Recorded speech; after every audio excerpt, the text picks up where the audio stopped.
ভাতার পরিবর্তে নবম পে স্কেল গঠন করতে যাচ্ছে অন্তর্বর্তীকালীন সরকার।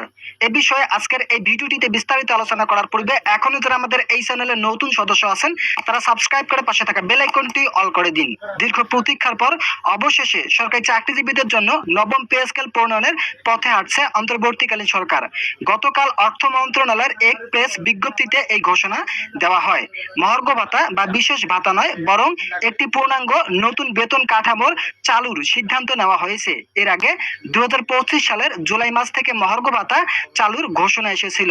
সেই পরিকল্পনা অনুযায়ী প্রথম থেকে দশম গ্রেডের কর্মকর্তা কর্মচারীরা 15% এবং 11 থেকে 20তম গ্রেডের কর্মচারীরা 20% হারে মহার্ঘ ভাতা পেতেন। কিন্তু সেই সিদ্ধান্ত কার্যকর হওয়ার আগেই সরকার হঠাৎ পরিকল্পনা বদলে বিশেষ ভাতা চালুর কথা জানায়, যা নিয়ে ব্যাপক আলোচনা ও সমালোচনা সৃষ্টি হয়। সব জল্পনা কল্পনার অবসান ঘটিয়ে সরকার এবার এক যুগান্তকারী সরাসরি নবম পে স্কেল বাস্তবায়নের উদ্যোগ। এটি চালু হলে সরকারি চাকরিজীবীদের বেতন কাঠামো বড় ধরনের পরিবর্তন আসবে।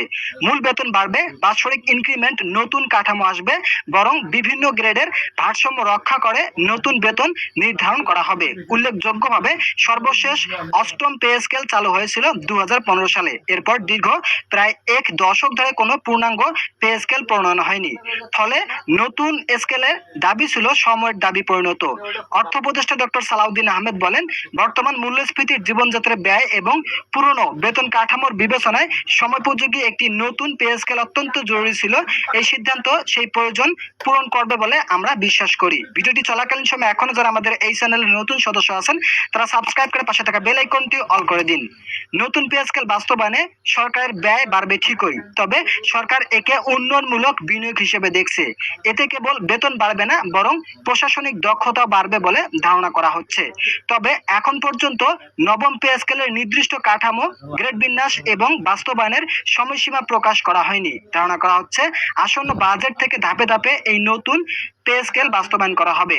সব মিলিয়ে ভাতা নয়, চাকরিজীবীদের দীর্ঘদিনের বঞ্চনা ঘোষাতে সরকার নবম পে স্কেল বাস্তবায়নের যে পদক্ষেপ নিয়েছে তা নিঃসন্দেহে একটি যুগান্তকারী সিদ্ধান্ত হিসেবে বিবেচিত হবে।